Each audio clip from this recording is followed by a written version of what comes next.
ರಾಜ್ಯಸಭೆ ಸಮರಾಂಗಣದಲ್ಲಿ ಮೂರು ಪಕ್ಷಗಳ ಸಮರಭ್ಯಾಸ ಹೇಗಿದೆ? ಸಿದ್ದರಾಮಯ್ಯಗೆ ಟಕ್ಕರ್ ಕೊಡಲು ಎಚ್ಡಿಕೆ ಹೂಡಿದ ತಂತ್ರವೇನು? ಕಾಂಗ್ರೆಸ್ಗೆ ಕಾಡ್ತಿದ್ಯಾ ಆಪರೇಷನ್ ಕಮಲದ ಭೀತಿ? ಇದೆಲ್ಲವನ್ನು ನೋಡೋಣ ರಾಜ್ಯಸಭೆ ರಣಕಣ ನ್ಯೂಸ್ ಟಾಪ್ 9ನಲ್ಲಿ. ರಾಜ್ಯಸಭೆ ಚುನಾವಣೆ ಅಖಾಡ ಕ್ಷಣಕ್ಕೊಂದು ನಿಮಿಷಕ್ಕೊಂದು ಟ್ವಿಸ್ಟ್ ಪಡೆದುಕೊಳ್ಳುತ್ತಿದೆ. ರಾಜ್ಯಸಭೆಯ 4ನೇ ಸ್ಥಾನಕ್ಕೆ ಮೂರು ಪಕ್ಷಗಳ ಪೈಪೋಟಿ ಜೋರಾಗಿದೆ. ಸಂಧಾನ ಸಂಗ್ರಾಮ ರಾಜಕೀಯದಲ್ಲಿ 108 ಆಟ ನಡೀತಾ ಇದೆ. ಮಾತು ಕೊಟ್ಟಿದ್ದು ಯಾರು, ಮಾತು ತಪ್ಪಿದ್ದು ಯಾರು ಅನ್ನೋ ಪ್ರಶ್ನೆ ಸುಳಿದಾಡುತ್ತಿದೆ.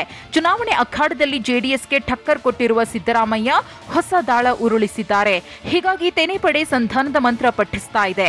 ಮುಂದೇನಾಗುತ್ತೆ ಅನ್ನೋದು ಕೂಡ ತೀವ್ರ ಕುತೂಹಲ ಮೂಡಿಸಿದೆ.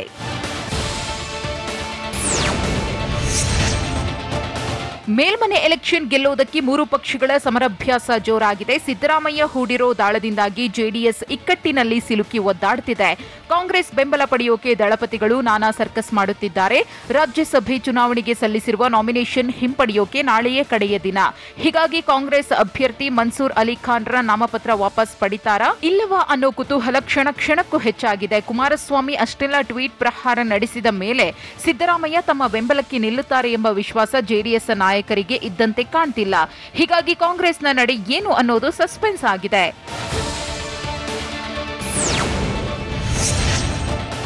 ರಾಜ್ಯಸಭೆ ಚುನಾವಣಾ ರಣಕಣ ರಂಗೇರಿದೆ. ವಿದೇಶದಿಂದಲೇ ಕಾಂಗ್ರೆಸ್ ಜೊತೆ ಸಂಧಾನಕ್ಕೆ ಎಚ್ಡಿಕೆ ತಂತ್ರವನ್ನ ಹೆಣೆದ್ರ ಅನ್ನೋ ಪ್ರಶ್ನೆ ಮೂಡಿದೆ. ಫಾರಿನ್ ಟೂರ್ನಲ್ಲಿ ಮಾಜಿ ಸಿಎಂ ಕುಮಾರಸ್ವಾಮಿ ಕಾಂಗ್ರೆಸ್ ಹೈಕಮಾಂಡ್ ಜೊತೆ ಚರ್ಚೆ ನಡೆಸುವ ಸಾಧ್ಯತೆ ಇದೆ. ಈ ಬಗ್ಗೆ ದೇವೇಗೌಡರ ಜೊತೆ ಕುಮಾರಸ್ವಾಮಿ ಈಗಾಗಲೇ ಮಾತುಕತೆಯನ್ನೂ ನಡೆಸಿದ್ದಾರಂತೆ. ಸೋನಿಯಾ ಗಾಂಧಿ ಜೊತೆ ಮಾತುಕತೆ ನಡೆಸಲು ಪ್ಲಾನ್ ಮಾಡಿದ್ದಾರೆ ಎನ್ನಲಾಗಿದೆ. ಮತ್ತೊಮ್ಮೆ ಸೋನಿಯಾ ಗಾಂಧಿಯವರ ಜೊತೆ ಚರ್ಚಿಸಿ ರಾಜ್ಯ ನಾಯಕರಿಗೆ ಸಂದೇಶ ರವಾನಿಸಲು ಸ್ಕೆಚ್ ಹಾಕಲು ಕುಮಾರಸ್ವಾಮಿ ಪ್ಲಾನ್ ಮಾಡಿದ್ದಾರೆ ಅನ್ನೋ ಮಾತು ಕೇಳಿ ಬಂದಿದೆ.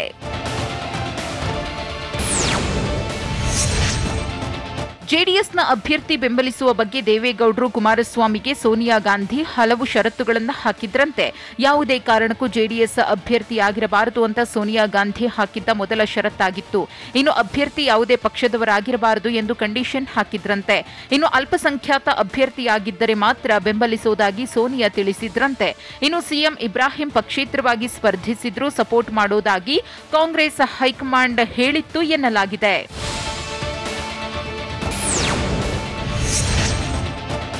ಕಾಂಗ್ರೆಸ್ ಅಧ್ಯಕ್ಷೆ ಸೋನಿಯಾ ಗಾಂಧಿ ಜೊತೆ ಚರ್ಚೆ ಬಳಿಕ ದಳಪತಿಗಳು ನಿಲುವು ಬದಲಿಸಿದ್ರು ಅನ್ನೋ ಮಾತು ಕೇಳಿ ಬರ್ತಿದೆ. ರಾಜ್ಯಸಭೆ ಚುನಾವಣೆಯಲ್ಲಿ ಬೆಂಬಲಿಸಲು ಕಾಂಗ್ರೆಸ್ ಹಾಕಿದ್ದ ಕಂಡೀಷನ್ಸ್ ಬಿಟ್ಟು ಪಕ್ಷದ ಅಭ್ಯರ್ಥಿ ಕುಪೇಂದ್ರ ರೆಡ್ಡಿ ಅವರನ್ನ ಜೆಡಿಎಸ್ ನಾಯಕರು ಕಣಕ್ಕಿಳಿಸಿದ್ದಾರೆ. ಈ ಕಾರಣಕ್ಕೆ ಕಾಂಗ್ರೆಸ್ನಿಂದ ಪ್ಲಾನ್ ಚೇಂಜ್ ಆಗಿದ್ದು ಮನ್ಸೂರ್ ಅಲಿ ಖಾನ್ರನ್ನ ಕಣಕ್ಕಿಳಿಸಿ ಸಿದ್ದರಾಮಯ್ಯ ಹೊಸ ದಾಳ ಉರುಳಿಸಿದ್ರು. ಹೀಗಾಗಿ ಜೆಡಿಎಸ್ ಕಾಂಗ್ರೆಸ್ ಆರೋಪ ಪ್ರತ್ಯಾರೋಪ ತಾರಕಕ್ಕೇರಿದೆ.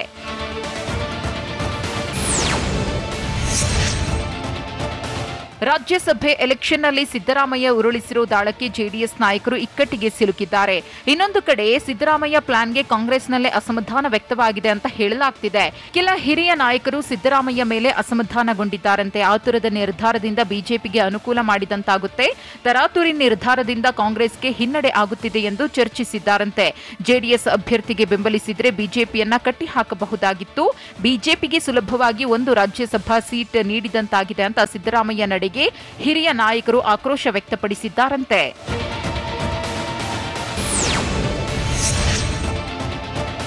ಕುಪೇಂದ್ರ ರೆಡ್ಡಿ ಗೆಲುವಿಗೆ ಸರ್ಕಸ್ ಮಾಡ್ತಾ ಇರುವ ಜೆಡಿಎಸ್ಗೆ ಕ್ರಾಸ್ ವೋಟಿಂಗ್ನ ಆತಂಕ ಕಾಡುತ್ತಿದೆ. ಹೀಗಾಗಿ ವಿದೇಶದಿಂದ ಬಂದ ಬಳಿಕ ಅಸಮಾಧಾನಿತ ಶಾಸಕರು ಸೇರಿದಂತೆ ಎಲ್ಲಾ ಶಾಸಕರ ಜೊತೆಗೆ ಮಾಜಿ ಸಿಎಂ ಎಚ್ಡಿಕೆ ಚರ್ಚೆ ಮಾಡಲಿದ್ದಾರೆ. ಈ ಮೂಲಕ 32 ಸೀಟ್ಗಳನ್ನು ಹಿಡಿದಿಟ್ಟುಕೊಳ್ಳುವ ಪ್ರಯತ್ನ ಮಾಡಲಾಗ್ತಿದೆ. ಸಿದ್ದರಾಮಯ್ಯ ಲೆಕ್ಕಾಚಾರ ಬುಡಮೇಲು ಮಾಡಲು ಎಚ್ಡಿಕೆ ಪ್ಲಾನ್ ಮಾಡಿದ್ದು ವಿದೇಶದಲ್ಲಿದ್ದುಕೊಂಡೇ ತಂತ್ರ ಪ್ರತಿತಂತ್ರಗಳನ್ನು ಹೆಣೆಯುತ್ತಿದ್ದಾರೆ. ಹೀಗಾಗಿ ದಳಪತಿಗಳ ಮುಂದಿನ ಪ್ಲಾನ್ ಏನು ಅನ್ನೋದು ಕುತೂಹಲ ಮೂಡಿಸಿದೆ.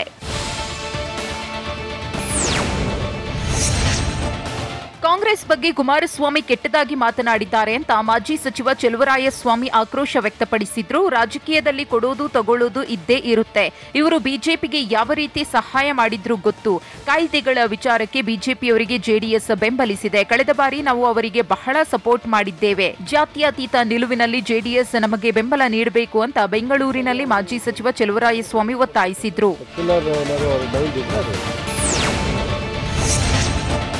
ರಾಜ್ಯಸಭೆ ಚುನಾವಣೆಯಲ್ಲೂ ಆಪರೇಷನ್ ಕಮಲದ ಭೀತಿ ಎದುರಾಗಿದೆ. ರಾಜ್ಯಸಭೆ ಚುನಾವಣೆಯಲ್ಲಿ ಕಾಂಗ್ರೆಸ್ ಪಡೆಗೆ ಆಪರೇಷನ್ ಕಮಲದ ಆತಂಕ ಕಾಡುತ್ತಿದೆಯಂತೆ. ಶಾಸಕರನ್ನ ರೆಸಾರ್ಟ್ಗೆ ಶಿಫ್ಟ್ ಮಾಡಲು ಕಾಂಗ್ರೆಸ್ ನಿರ್ಧಾರ ಮಾಡಿದೆ. ರಾಜಸ್ಥಾನದಲ್ಲಿ ಕಾಂಗ್ರೆಸ್ಗೆ ಆಪರೇಷನ್ ಕಮಲದ ಭೀತಿ ಎದುರಾಗಿದೆ. ಉದಯಪುರದ ರೆಸಾರ್ಟ್ ಒಂದರಲ್ಲಿ 40 ರೂಂ ಬುಕಿಂಗ್ ಆಗಿದ್ದು, ಕಾಂಗ್ರೆಸ್ ಶಾಸಕರನ್ನ ಬಿಜೆಪಿ ಖರೀದಿಸುವ ಭಯದಲ್ಲಿ ರಾಜಸ್ಥಾನ ಕಾಂಗ್ರೆಸ್ ಪಡೆ ಇದೆಯಂತೆ. ಆರ್ಎಸ್ಎಸ್ ವಿರುದ್ಧ ಸಮರಕ್ಕೆ ಕಾಂಗ್ರೆಸ್ ಗೇಮ್ ಪ್ಲಾನ್ ಹೇಗಿದೆ? ಕಾರ್ಯಕರ್ತರಿಗೆ ಡಿಕೆಶಿ ಕೊಟ್ಟ ವಾರ್ನಿಂಗ್ ಹೇಗಿತ್ತು? ಚಂದ್ರಶೇಖರ ಕಂಬಾರ ಹೆಸರಲ್ಲಿ ವಂಚನೆಗೆ ಇಳಿದಿದ್ದು ಹೇಗೆ? ಇದೆಲ್ಲವನ್ನು ನೋಡೋಣ ಬೆಂಗಳೂರು ನ್ಯೂಸ್ ಟಾಪ್ 9ನಲ್ಲಿ. ಬೆಂಗಳೂರಿನಲ್ಲಿ ಕಾಂಗ್ರೆಸ್ ಚಿಂತನ ಶಿಬಿರ ನಡೆಸುತ್ತಿದ್ದು, ಬಿಜೆಪಿ ವಿರುದ್ಧ ದೊಡ್ಡ ಅಸ್ತ್ರ ರೆಡಿ ಮಾಡುತ್ತಿದೆಯಾ ಕಾಂಗ್ರೆಸ್ ಅನ್ನೋ ಪ್ರಶ್ನೆ ಮೂಡಿದೆ. ಚಿಂತನ ಶಿಬಿರದಲ್ಲಿ ನಡೆಯುವ ಚರ್ಚೆಗೆ ಭಾರಿ ಗೌಪ್ಯತೆ ಕಾಪಾಡಿಕೊಳ್ಳಲಾಗುತ್ತಿದೆ. ಆರ್ಎಸ್ಎಸ್ ಮತ್ತು ಬೆಂಬಲಿತ ಸಂಘಟನೆಯ ವಿರುದ್ಧ ಹೋರಾಟ ನಡೆಸಲು ಮಾಸ್ಟರ್ ಪ್ಲಾನ್ ರೂಪಿಸುತ್ತಿದೆಯಂತೆ. ಮೊದಲಿಗೆ ನೆಗೆಟಿವ್ ಪಬ್ಲಿಸಿಟಿಯ ನಿಯಂತ್ರಣಕ್ಕೆ ನಾಯಕರು ಪ್ಲಾನ್ ಮಾಡಿದ್ದಾರೆ. ಅಸಮಾಧಾನಿತರು ಸಮಸ್ಯೆಗಳನ್ನು ಪಟ್ಟಿ ಮಾಡಿಕೊಂಡು ಬಂದಿದ್ರಂತೆ. ಆದರೆ ಮುನ್ಸೂಚನೆ ಅರಿತು ಕೆಪಿಸಿಸಿ ಅಧ್ಯಕ್ಷ ಡಿಕೆ ಶಿವಕುಮಾರ್ ಖಡಕ್ ಸಂದೇಶ ರವಾನಿಸಿದ್ದಾರೆ.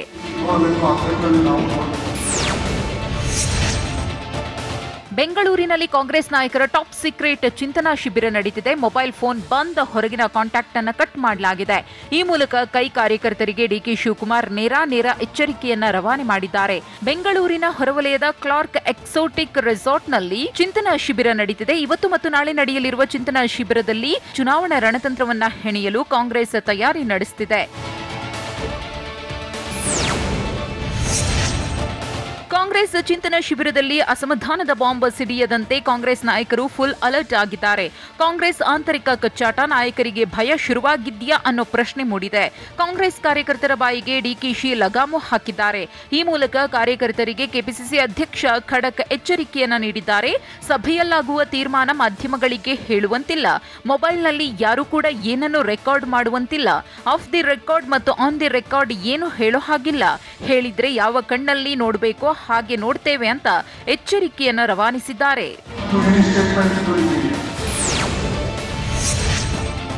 ಬೆಂಗಳೂರಿನ ಹೊರವಲಯದ ಕ್ಲಾರ್ಕ್ ಎಕ್ಸೋಟಿಕ್ ರೆಸಾರ್ಟ್ನಲ್ಲಿ ಕಾಂಗ್ರೆಸ್ ಚಿಂತನಾ ಶಿಬಿರ ನಡೀತಾ ಇದ್ದು, ಅತೃಪ್ತರಿಗೆ ಡಿಕೆಶಿ ಖಡಕ್ ಸಂದೇಶ ರವಾನಿಸಿದ್ದಾರೆ. ಎಲ್ಲರಿಗೂ ಸಮಸ್ಯೆಗಳಿವೆ, ಸಮಸ್ಯೆ ಚರ್ಚೆ ಮಾಡುವ ಸಭೆಯಲ್ಲಂತ ಚಿಂತನಾ ಸಭೆಯಲ್ಲಿ ಕೆಪಿಸಿಸಿ ಅಧ್ಯಕ್ಷ ಡಿಕೆ ಶಿವಕುಮಾರ್ ತಿಳಿಸಿದ್ದಾರೆ. ರಾಜ್ಯ ಮತ್ತು ರಾಷ್ಟ್ರದ ಬಗ್ಗೆ ಚರ್ಚೆ ಮಾಡುವ ಸಭೆ ಇದು. ಸಮಸ್ಯೆ ನನ್ನ ವಿಪಕ್ಷ ನಾಯಕರು ಸುರ್ಜೇವಾಲರ ಗಮನಕ್ಕೆ ತನ್ನಿ ಅಂತ ಚಿಂತನಾ ಶಿಬಿರದಲ್ಲಿ ಕೆಪಿಸಿಸಿ ಅಧ್ಯಕ್ಷ ಡಿಕೆ ಶಿವಕುಮಾರ್ ಖಡಕ್ ಸೂಚನೆ ನೀಡಿದ್ರು.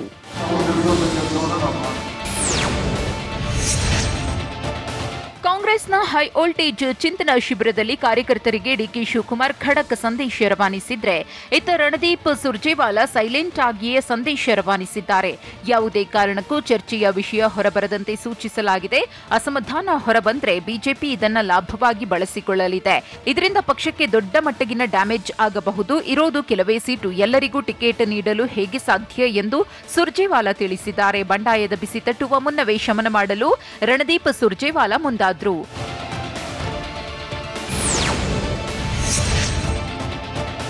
ಜೆಡಿಎಸ್ಗೆ ರಾಜ್ಯಸಭೆಯಲ್ಲಿ ಬೆಂಬಲ ನೀಡುವ ವಿಚಾರ ಸಾಕಷ್ಟು ಸಸ್ಪೆನ್ಸ್ ಆಗಿದೆ. ಯಾವುದೇ ಪ್ರತಿಕ್ರಿಯೆ ನೀಡಲು ಕಾಂಗ್ರೆಸ್ ನಾಯಕರು ನಿರಾಕರಿಸಿದ್ರು. ನಾವು ಸಂಕಲ್ಪ ಶಿಬಿರದ ಮೇಲೆ ಗಮನ ಕೇಂದ್ರೀಕರಿಸಿದ್ದೇವೆ.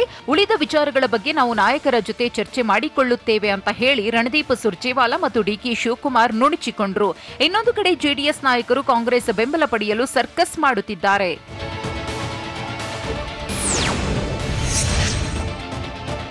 ಬೆಂಗಳೂರು ನಗರ ಜಿಲ್ಲಾ ಆನೇಕಲ್ ತಾಲೂಕಿನ ಪರಪನ ಅಗ್ರಹಾರ ಬಳಿ ಶಾಲಾ ಬಸ್ ಒಂದು ಕಲ್ಲು ಕ್ವಾರಿಗೆ ಉರುಳಿ ಬಿದ್ದಿದೆ. ಮಕ್ಕಳನ್ನ ಶಾಲೆಗೆ ಕರೆತರಲು ಹೊರಟಿದ್ದಾಗ ಘಟನೆ ನಡೆದಿದ್ದು, ಅದೃಷ್ಟವಶಾತ್ ದುರಂತವೊಂದು ತಪ್ಪಿದೆ. ಘಟನೆಯಲ್ಲಿ ಬಸ್ ಚಾಲಕನಿಗೆ ಗಂಭೀರ ಗಾಯವಾಗಿದ್ದು ಆಸ್ಪತ್ರೆಗೆ ದಾಖಲು ಮಾಡಲಾಗಿದೆ. ಸ್ಥಳಕ್ಕೆ ಪರಪನ ಅಗ್ರಹಾರ ಠಾಣೆ ಪೊಲೀಸರು ಭೇಟಿ ನೀಡಿ ಪರಿಶೀಲಿಸಿದ್ದಾರೆ. ಚಾಲಕ ಮದ್ಯ ಸೇವಿಸಿ ವಾಹನ ಚಲಾಯಿಸಿದ ಶಂಕೆ ವ್ಯಕ್ತವಾಗಿದೆ.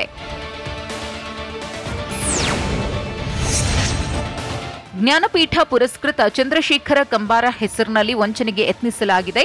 ಬೆಂಗಳೂರಿನ ದಕ್ಷಿಣ ವಿಭಾಗದ ಸಿಇಎನ್ ಪೊಲೀಸ್ ಠಾಣೆಗೆ ಚಂದ್ರಶೇಖರ್ ಕಂಬಾರ ದೂರು ನೀಡಿದ್ದಾರೆ. ಡಾಕ್ಟರ್ ಚಂದ್ರಶೇಖರ ಕಂಬಾರ ಹೆಸರಿನಲ್ಲಿ ಅಪರಿಚಿತರಿಗೆ ವಾಟ್ಸ್ಆಪ್ ಸಂದೇಶ ಕಳುಹಿಸಲಾಗಿದೆ. ಕಂಬಾರರ ಹೆಸರಿನಲ್ಲಿ ಧನ ಸಹಾಯ ಮಾಡುವಂತೆ ಮನವಿಯನ್ನ ಮಾಡುತ್ತಿದ್ದಾರೆ. ತಮ್ಮ ಹೆಸರು ದುರುಪಯೋಗವಾಗದಂತೆ ಕ್ರಮ ಕೈಗೊಳ್ಳುವಂತೆ ದೂರು ನೀಡಲಾಗಿದೆ. ಸಿಇಎನ್ ಠಾಣೆಗೆ ಜ್ಞಾನಪೀಠ ಪುರಸ್ಕೃತ ಚಂದ್ರಶೇಖರ ಕಂಬಾರ ದೂರು ನೀಡಿ ಮನವಿ ಮಾಡಿದ್ದಾರೆ. ರಾಜ್ಯದಲ್ಲಿ ಮತ್ತೆ ಮೊಳಗಲಿದ್ಯಾ ಧ್ವನಿವರ್ಧಕ ದಂಗಲ್. ಸರ್ಕಾರಕ್ಕೆ ಮುತಾಲಿಕ್ ಕೊಟ್ಟ ವಾರ್ನಿಂಗ್ ಏನು? ಎಚ್ಡಿಕೆ ವಿರುದ್ಧ ಸಿಟಿ ರವಿ ಕೆಂಡ ಕಾರಿದ್ದು ಹೇಗಿತ್ತು? ಇದೆಲ್ಲವನ್ನು ನೋಡೋಣ ಕರ್ನಾಟಕ ನ್ಯೂಸ್ ಟಾಪ್ 9ನಲ್ಲಿ. 15 ದಿನ ಗಡುವು ಮುಗಿತು. ಮಸೀದಿ ಮೇಲಿನ ಧ್ವನಿವರ್ಧಕ ವಿರುದ್ಧ ಹಿಂದೂ ಪರ ಸಂಘಟನೆಗಳು ಮತ್ತೆ ಸಮರ ಸಾರಿವೆ. ಕಳೆದ 1 ವರ್ಷದಿಂದ ಲೌಡ್ ಸ್ಪೀಕರ್ ವಿರುದ್ಧ ಹೋರಾಟ ಮಾಡ್ತಿದ್ದೇವೆ. ಇಲ್ಲಿಯವರೆಗೆ ಸುಪ್ರೀಂ ಕೋರ್ಟ್ ಆದೇಶ ಪಾಲನೆ ಮಾಡ್ತಿಲ್ಲ ಅಂತ ಹುಬ್ಬಳ್ಳಿಯಲ್ಲಿ ಶ್ರೀರಾಮ ಸೇನೆ ಮುಖ್ಯಸ್ಥ ಮುತಾಲಿಕ್ ವಾಗ್ದಾಳಿಯನ್ನ ನಡೆಸಿದ್ರು. ನಮ್ಮ ಮೊದಲನೇ ಹಂತದ ಹೋರಾಟ ಸುಪ್ರಭಾತಕ್ಕೆ ಮಣಿದು ಸರ್ಕಾರ ಆದೇಶ ಹೊರಡಿಸಿತ್ತು. ಸರ್ಕಾರದ ಆದೇಶ ಇನ್ನೂ ಪಾಲನೆಯಾಗಿಲ್ಲ. ಸರ್ಕಾರ ಸೂಚನೆ ನೀಡಿರೋ 3 ಅಂಶ ಕಾರ್ಯಗತವಾಗಿಲ್ಲ. ಸರ್ಕಾರ ನೀಡಿದ 15 ದಿನದ ಗಡುವು ಮುಗಿದು ಹೋಯಿತು.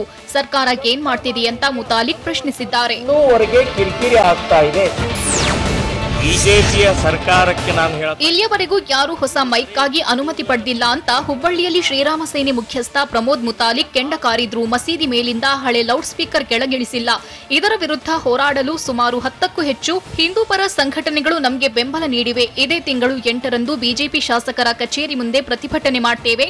ನೀವು ಗೆದ್ದಿದ್ದು ಹಿಂದುತ್ವದಿಂದ, ನೀವ್ಯಾಕೆ ಬಾಯಿ ಮುಚ್ಚಿಕೊಂಡು ಕುಳಿತುಕೊಂಡಿದ್ದೀರಿ ಅಂತ ಪ್ರಮೋದ್ ಮುತಾಲಿಕ್ ಹಿಗ್ಗಾಮುಗ್ಗಾ ವಾಗ್ದಾಳಿ ನಡೆಸಿದ್ದಾರೆ. 8ನೇ ತಾರೀಕು ನೀವು ತುಮಕೂರು ಜಿಲ್ಲೆ ತಿಪಟೂರಿನಲ್ಲಿ ಐಜಿಪಿ ಎಸ್ಪಿ ರೌಂಡ್ಸ್ ಹೊಡೆದಿದ್ದಾರೆ. ಶಿಕ್ಷಣ ಸಚಿವ ಬಿಸಿ ನಾಗೇಶ್ ನಿವಾಸಕ್ಕೆ ನಿನ್ನೆ ಎನ್ಎಸ್ಯುಐ ಕಾರ್ಯಕರ್ತರು ಮುತ್ತಿಗೆ ಹಾಕಲು ಯತ್ನಿಸಿದ್ರು. ಹೀಗಾಗಿ ಇಂದು ತಿಪಟೂರಿಗೆ ಭೇಟಿ ಕೊಟ್ಟ ಐಜಿಪಿ ಎಸ್ಪಿ ರೌಂಡ್ಸ್ ಹಾಕಿದ್ರು. ಎನ್ಎಸ್ಯುಐ ನಡೆ ಖಂಡಿಸಿ ತಿಪಟೂರಿನಲ್ಲಿ ಜಿಲ್ಲಾ ಬಿಜೆಪಿ ಘಟಕ ಧರಣಿಗೆ ಕರೆ ನೀಡಿದ್ರಿಂದ ಪೊಲೀಸರು ಕ್ರಮ ಕೈಗೊಂಡಿದ್ರು. ಐಜಿಪಿ ಎಸ್ಪಿ ಖುದ್ದು ಭದ್ರತೆ ಪರಿಶೀಲಿಸಿದ್ರು. ತಿಪಟೂರಿನಲ್ಲಿರೋ ಸಚಿವ ಬಿಸಿ ನಾಗೇಶ್ ನಿವಾಸಕ್ಕೆ ಕೇಂದ್ರ ವಲಯ ಐಜಿಪಿ ಭೇಟಿ ನೀಡಿದ್ರು. ನಿನ್ನೆಯ ಘಟನೆ ಬಗ್ಗೆ ಸಚಿವ ನಾಗೇಶ್ ಪುತ್ರನಿಂದ ಐಜಿಪಿ ಮಾಹಿತಿ ಪಡೆದ್ರು. ಈ ವೇಳೆ ಮಾತನಾಡಿದ ಐಜಿಪಿ, ಘಟನೆ ಸಂಬಂಧ 15 ಜನರನ್ನ ಬಂಧಿಸಲಾಗಿದೆ. ಇನ್ನು 5ಕ್ಕೂ ಹೆಚ್ಚು ಜನರನ್ನ ಶೀಘ್ರವೇ ಅರೆಸ್ಟ್ ಮಾಡ್ತೇವೆ. ಪ್ರತಿಭಟನೆ ಮಾಡಲು ಬೇರೆ ಬೇರೆ ಜಿಲ್ಲೆಗಳಿಂದ ಕೆಲವರು ಬಂದಿದ್ದಾರೆ. ಅಂಥವರ ವಿರುದ್ಧ ಕಾನೂನು ಕ್ರಮ ಜರುಗಿಸಲಾಗುವುದು ಅಂತ ಕೇಂದ್ರ ವಲಯ ಐಜಿಪಿ ಚಂದ್ರಶೇಖರ್ ರಾವ್ ಹೇಳಿದ್ದಾರೆ.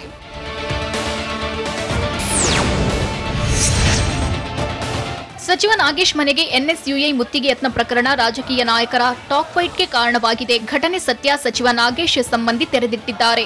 ಏಕಾಏಕಿ ಆರ್ಎಸ್ಎಸ್ ಸಮವಸ್ತ್ರಕ್ಕೆ ಬೆಂಕಿ ಹಚ್ಚಿದ್ದಾರೆ. ಬೆಂಕಿ ಹಚ್ಚಿದ್ದನ್ನ ನೋಡಿ ನಮಗೆ ಭಯ ಆಯಿತು. ನಾನು ಮಗುವನ್ನ ಎತ್ತಿಕೊಂಡು ಒಳಗೆ ಬಂದೆ. ಕೂಡಲೇ ಮನೆಯ ಬಾಗಿಲು ಹಾಕಿದೆವು ಅಂತ ಟಿವಿ9ಗೆ ಸಚಿವ ನಾಗೇಶ್ ಸಂಬಂಧಿ ಸೌಮ್ಯಶ್ರೀ ಹೇಳಿದ್ರು. ಅವರೆಲ್ಲ ನೋಡೋಕೆ ಗೂಂಡಾಗಳಂತೆ ಇದ್ರು. ಮನೆಗೆ ನುಗ್ಗಲು ಯತ್ನಿಸಿದಾಗ ಪೊಲೀಸರು ಬಂದ್ರು ಅಂತ ಟಿವಿ9ಗೆ ಸಚಿವ ನಾಗೇಶ್ ಸಂಬಂಧಿ ಸೌಮ್ಯಶ್ರೀ ಮಾಹಿತಿ ನೀಡಿದ್ರು.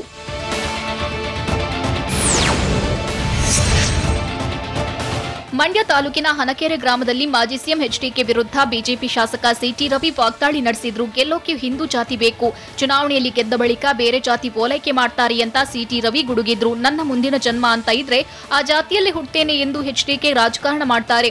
ಮರುಜನ್ಮ ಅನ್ನುವಂಥದ್ದು ಆ ಜಾತಿಯಲ್ಲಿ ಇಲ್ಲ. ಇಂಥ ಓಲೈಕೆ ರಾಜಕಾರಣವನ್ನ ಬಿಡಬೇಕು ಅಂತ ಶಾಸಕ ಸಿಟಿ ರವಿ ಪರೋಕ್ಷವಾಗಿ ಎಚ್ಡಿಕೆ ವಿರುದ್ಧ ಹರಿಹಾಯ್ದಿದ್ದಾರೆ.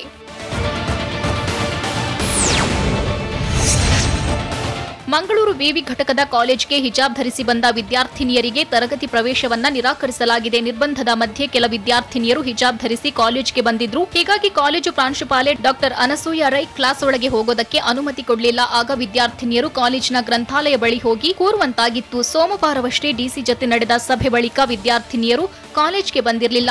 ಇಂದು ಹಿಜಾಬ್ ಧರಿಸಿ ಕಾಲೇಜ್ಗೆ ಬಂದಿದ್ರು.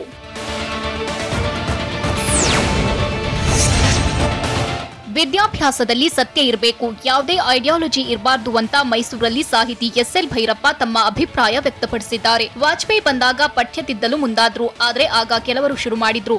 ವಾಜಪೇಯಿ ಬಲ ಕಡಿಮೆ ಇದ್ದಿದ್ರಿಂದ ಅವರು ತಿದ್ದುವುದನ್ನ ನಿಲ್ಲಿಸಿದ್ರು. ಬೇರೆ ಬೇರೆ ರೂಪದಲ್ಲಿ ಗಲಾಟೆ ಮಾಡಿಸಲಾಗ್ತಿದ್ದು, ಮುಂದೆಯೂ ಮಾಡಿಸ್ತಾರೆ ಅಂತ ಸಾಹಿತಿ ಸಂಶೋಧಕ ಎಸ್ಎಲ್ ಭೈರಪ್ಪ ಹೇಳಿದ್ದಾರೆ.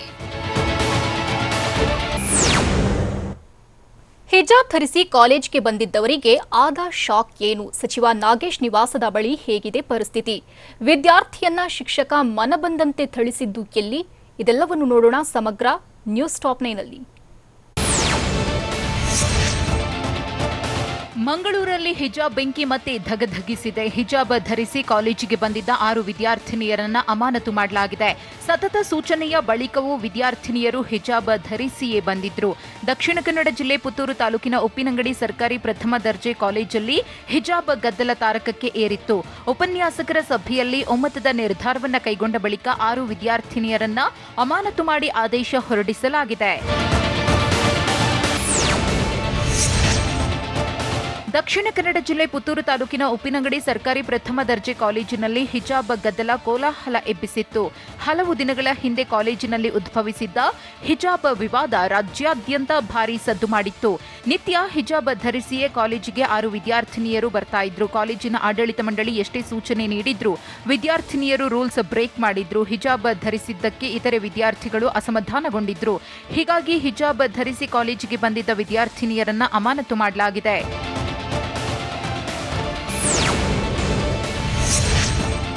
ಜೆಡಿಎಸ್ ಸದಸ್ಯ ಪ್ರಶಾಂತ್ ಹತ್ಯೆ ಪ್ರಕರಣಕ್ಕೆ ಸಂಬಂಧಪಟ್ಟಂತೆ ನಗರದ ಬೆಸ್ತರ ಬೀದಿಯ ಪೂರ್ಣಚಂದ್ರನ ವಿರುದ್ಧ ಕೊಲೆ ಆರೋಪ ಕೇಳಿಬಂದಿದೆ. ಪೂರ್ಣಚಂದ್ರ ಸ್ನೇಹಿತರು ಸೇರಿ ಪ್ರಶಾಂತ್ ಕೊಂದಿದ್ದಾರೆಂದು ಪ್ರಶಾಂತ್ ಪತ್ನಿ ಸೌಮ್ಯ ಪೊಲೀಸ್ ಠಾಣೆಗೆ ದೂರು ನೀಡಿದ್ದಾರೆ.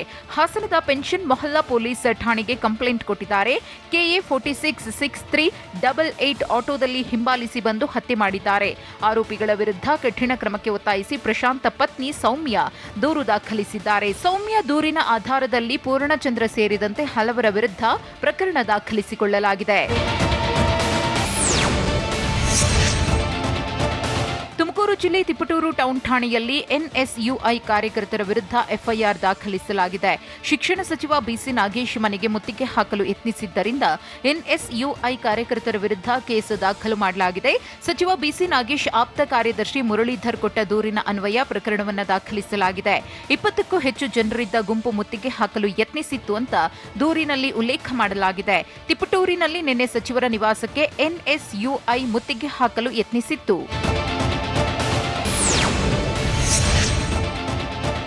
ರಾಜ್ಯದಲ್ಲಿ ಪಠ್ಯ ಪರಿಷ್ಕರಣೆ ಸಮರ ತಾರಕಕ್ಕೇರುತ್ತಿದೆ. ಶಿಕ್ಷಣ ಸಚಿವ ಬಿಸಿ ನಾಗೇಶ್ ಮನೆಗೆ NSUI ಮುತ್ತಿಗೆ ಯತ್ನ ಹಿನ್ನೆಲೆಯಲ್ಲಿ ಬಿಗಿ ಬಂದೋಬಸ್ತ್ ಕೈಗೊಳ್ಳಲಾಗಿದೆ. ತುಮಕೂರು ಜಿಲ್ಲೆ ತಿಪಟೂರಿನಲ್ಲಿರುವ ಸಚಿವ ಬಿಸಿ ನಾಗೇಶ್ ನಿವಾಸಕ್ಕೆ ಭದ್ರತೆ ಕೊಡಲಾಗಿದೆ. ಸಚಿವರ ನಿವಾಸದ ಎದುರು ಪ್ರತಿಭಟಿಸಿದ್ದ NSUI ಮುತ್ತಿಗೆ ಹಾಕಲು ಯತ್ನಿಸಿದ್ರು. ಹೀಗಾಗಿ ಅಲರ್ಟ್ ಆಗಿರುವ ಖಾಕಿ ಯಾವ ಅಹಿತಕರ ಘಟನೆ ನಡೆಯದಂತೆ ಬಿಗಿ ಪೊಲೀಸ್ ಬಂದೋಬಸ್ತ್ ಕೈಗೊಂಡಿದೆ. ಬೆಂಗಳೂರಿನಲ್ಲಿ ಬಿಜೆಪಿ ವಿರುದ್ಧ ಮಾಜಿ ಸಚಿವ ರಾಮಲಿಂಗಾರೆಡ್ಡಿ ಆಕ್ರೋಶ ಹೊರಹಾಕಿದ್ರು.